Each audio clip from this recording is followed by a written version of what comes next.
തുഞ്ചത്ത് രാമാനുജ എഴുത്തച്ഛൻ പ്രചരിപ്പിച്ച കിളിപ്പാട്ട് പ്രസ്ഥാനം, പൂന്താനം പ്രചരിപ്പിച്ച പാന പ്രസ്ഥാനം, രാമപുരത്ത് വാര്യരുടെ വഞ്ചിപ്പാട്ട്, ഇങ്ങനെയുള്ള ഒട്ടനവധി പ്രസ്ഥാനങ്ങളും അവയുടെ പ്രയോക്താക്കളെയും നമുക്ക് ധാരാളമായി കാണാൻ കഴിയും.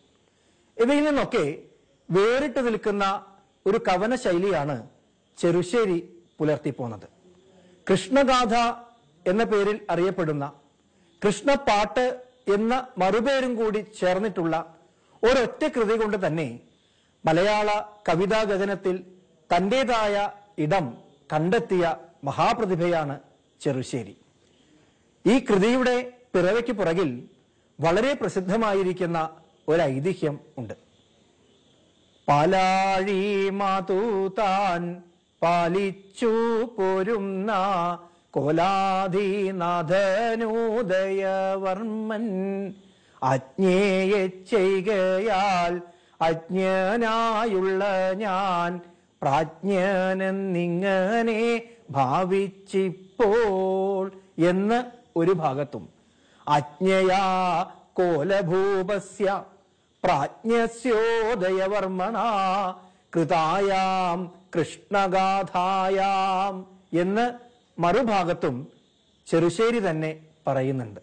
താൻ കൃഷ്ണഗാഥ എഴുതാൻ ഇടയായ സാഹചര്യം എന്താ? രാജാവായിരിക്കുന്ന കോലത്തിരി രാജാവിന്റെ ആ ആജ്ഞയനുസരിച്ചിട്ടാണ് താൻ ഇതാ കൃഷ്ണഗാഥ രചിച്ചത് എന്ന് ചെറുശ്ശേരി പറയുന്നു. എന്റെ ഇതിന് കാരണം പറഞ്ഞു കേട്ടിട്ടുള്ളത്, ചെറുശ്ശേരിയും രാജാവും തമ്മിൽ നേരം പോക്കിന് വേണ്ടി ചതുരംഗം കളിച്ചുകൊണ്ടിരിക്കുകയാണത്രേ. ആ സമയത്താണ് ചെറുശ്ശേരിയുടെ സാമർത്ഥ്യത്തിന് മുമ്പിൽ രാജാവിന് ഏതാണ്ട് അടിയറവ് പറയേണ്ടി വന്നു എന്നാണ് പറയുന്നത്. പക്ഷെ ഇതേ സന്ദർഭത്തിൽ കൊട്ടാരത്തിന്റെ അകത്തളത്തിൽ തന്റെ കുഞ്ഞിനെ താരാട്ട് പാട്ട് പാടി ഉറക്കിക്കൊണ്ടിരിക്കുന്ന രാജ്ഞി നോക്കിയ സമയത്ത് ആ ചതുരംഗപ്പലകയിൽ തന്റെ ഭർത്താവും രാജ്യത്തിന്റെ അധിപനുമായിരിക്കുന്ന രാജാവ് തോൽവിയിലേക്ക് ചെല്ലുന്നതായിട്ട് കാണുകയാണ്. പക്ഷേ ചെറിയ ഒരു നീക്കം കൊണ്ട് തന്നെ വിജയം തിരിച്ചു പിടിക്കാൻ കഴിയും എന്ന് മനസ്സിലാക്കിയ രാജ്ഞി അത് രാജാവിനോട് ഭംഗ്യന്തരേണ സൂചിപ്പിച്ചുവത്രേ. താനിപ്പോൾ ചെയ്തുകൊണ്ടിരിക്കുന്നത് എന്താ? തന്റെ കുഞ്ഞിനെ താരാട്ടുപാട്ട് പാടി ഉറക്കുകയാണ്. അതേ താരാട്ടുപാട്ടിന്റെ ഈണത്തിൽ മഹാരാജാവിന് ഒരു സൂചന കൊടുത്തുവത്രേ. ഉന്തുന്തുന്തുന്തുന്ത് ഉന്തുന്തുന്തുന്തുന്ത് ഉന്തുന്തുന്തുന്തുന്താളേയുന്ത്.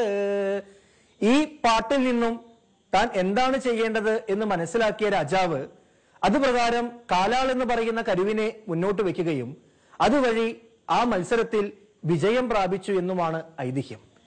ഇതിനുശേഷം രാജ്ഞിയുടെ ഈ താരാട്ടുപാട്ട് വളരെയധികം ഇഷ്ടപ്പെട്ട രാജാവ് തന്റെ സദസ്യനും ആശ്രിതനുമായിരിക്കുന്ന ചെറുശ്ശേരിയോട് ഇതേ താളത്തിൽ ഇതേ വൃത്തത്തിൽ കൃഷ്ണകഥയെ ഒന്ന് ചിത്രീകരിക്കണം എന്ന് ആവശ്യപ്പെട്ടു. ഭാഗവതത്തില് ദശമസ്കന്ധം മുതൽക്കാണല്ലോ യഥാർത്ഥത്തിൽ ശ്രീകൃഷ്ണ കഥകൾ ആരംഭിക്കുന്നത്. ഭാഗവതം ദശമസ്കന്ധത്തെ അടിസ്ഥാനമാക്കി വെച്ചുകൊണ്ട് ഭാഗവതത്തിൽ പറയുന്ന ശ്രീകൃഷ്ണ കഥകളെ മുഴുവൻ ഉൾച്ചേർത്തുകൊണ്ട് ഭഗവാന്റെ അവതാരം തൊട്ട് സ്വധാമപ്രവേശം വരെയുള്ള കഥകൾ ഓരോന്നും ക്രമത്തിൽ ചേർത്തുകൊണ്ടാണ് ചെറുശ്ശേരി കൃഷ്ണഗാഥ രചിക്കുന്നത്.